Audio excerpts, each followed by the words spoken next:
Hi, my name is Vítor Augusto, a chemical engineering student at Federal University of Santa Catarina, and I will present the work of thermodynamics in the use of green hydrogen production by water electrolysis. First, we need to start talking about the thermodynamics. These are interactions that occur in energy exchanges between macrosystems mediated by heat and work, and that can result in phase changes, constructed from the observation of characteristics through experiment being applicable to various systems such as mechanical, electrical, and magnetic. The meaning of some words that will be constantly used is important. System is the main objective of analysis, usually a portion of matter, even if imaginary, taken separately, and whose property interests us. A system can also be divided into subsystems. Neighborhood is everything else around the system, also called the external environment. The universe, that is a system plus neighborhood. System can interact with their surroundings in different ways, so we can characterize them as follow. We have the isolated systems, no flow of energy or matter, like does not exchange energy or matter with surroundings. We have the closed systems, exchanges energy with the surroundings without exchange matter. Open system, that is exchanges both energy and matter with the surroundings. Furthermore, the most important part of understanding how thermodynamics works is through its laws, which can be divided into four laws. Namely, zeroth law is when two systems are in thermal equilibrium with a third, and they are in equilibrium with each other, which is based for measuring temperature, which is essential for process control.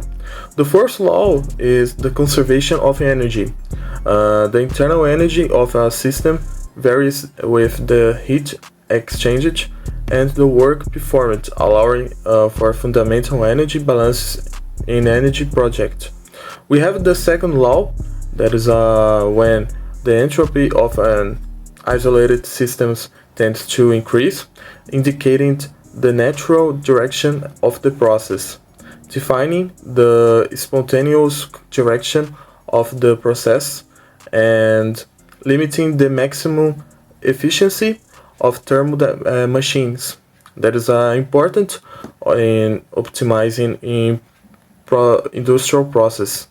We have the last law, that is the third, is the entropy of the perfect crystal tends to zero as the temperature approaches absolutely zero, and use it in separation process at low temperatures. Before mentioning the problem and methodology, it is necessary to have a quick idea of what green hydrogen and electrolyzed water are. The green hydrogen is produced through clean and renewable energy sources, such as hydroelectric, wind, solar, among others. Therefore, it does not emit carbon during the process. Green hydrogen can be used directly in so-called fuel cells, in addition to serving as raw material for the synthesis for the other products such as green ammonia, steel, and methanol. Electrolyzed water is when a controlled continuous electric current passes through water. This allows the bonds between hydrogen and oxygen atoms to be broken. This has a huge impact because the hydrogen and oxygen can be used separately. Another benefit is that molecular hydrogen is considered one of the largest sources of clean energy available for us. This technique not only purifies water but also enriches and offers significant health benefits. However, while there is always a positive side, there will be a negative side, which can cause a problem for the chemical engineer. The first problem to be reflected in the production of green hydrogen is the electrolysis reaction, since electrolysis separates water from its basic components, make the reaction not spontaneous under spontaneous conditions, so they require the supply of external energy. The second is given by the thermodynamics analysis of the reaction, since it will present the so-called Gibbs free energy, which corresponds to the maximum useful energy possible to the extracted from the system.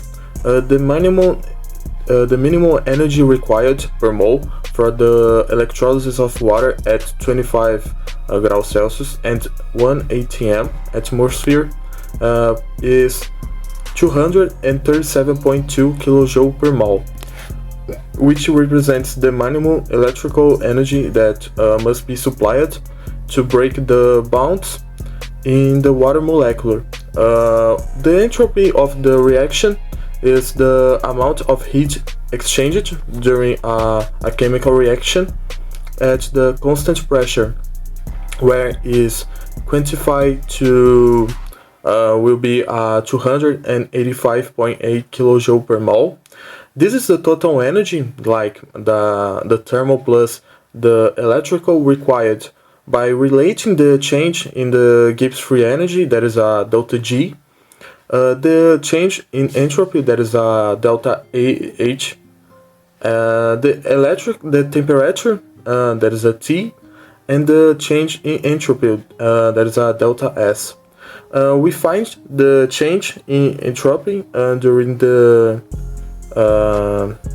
process, which will be the delta S. One observation about in this formula is that the temperature used to perform the problem was 25 graus Celsius, and we used Kelvin as T is standard reference temperature in many thermodynamics tables. The third difficulty will be the thermodynamics efficiency of the electrolysis, where when performing the efficiency formula, it will give us a result of only 83% of the energy supplied that will be converted into chemical energy of hydrogen. It's not a low number, it can be a problem as these values represent the ideal theoretical limits of water electrolysis. In practice, due to energy losses, that is a resistance, the actual efficiency is generally less than 70% with current technology. Therefore, this will lead us to more problems such as high electrical energy consumption, even if delta G is the theoretical minimum, resistive losses, overvoltage, and electrode efficiency increase the real demand. Need for water purity, since impurities reduce the efficiency and the lifetime of electrodes, and storage and compression of H2, that is hydrogen, since they require more energy and have their own thermodynamics limits. Since we have the problem, we will present the solution, which will be high temperature electrolysis with heat recovery, with the objective of reducing the consumption of electrical energy by using part of the thermal energy, that is a heat, available from renewable source or industrial process. Starting with the thermodynamics foundation, where the Gibbs energy will depend on the temperature to carry out the electrolysis of water. Therefore, when the temperature increases, delta G decreases, which makes the process more electrically efficient. Furthermore, above 1000 K, it is possible to obtain delta G less than 200 kJ per mole, with delta H remaining almost constant, meaning that part of the energy can come from heat and not from electricity. To create the graphic codes, we will use the NumPy2, which is responsible for creating and manipulating arrays, such as data analysis and numerical calculations. Another tool will be Matplotlib, which will be responsible for creating the desired graphic, in addition to using the Gibbs calculator to find the value of delta G, as well as the efficiency with the graphics in hand. It is possible to say that is the delta G curve falls linearly with temperature. Therefore, with less delta G, less electrical energy is needed. This validated the strategy of using the high temperatures electrolysis with the use of heat from renewable sources or waste from industrial processes. Therefore, this will also influence the formation of the efficiency versus temperature graph, which will occur with the heat recovery by electrolysis using the same Gibbs formula and its efficiency being represented by the green line. Thus, the Gibbs free energy represents the minimum electrical energy required with high temperatures.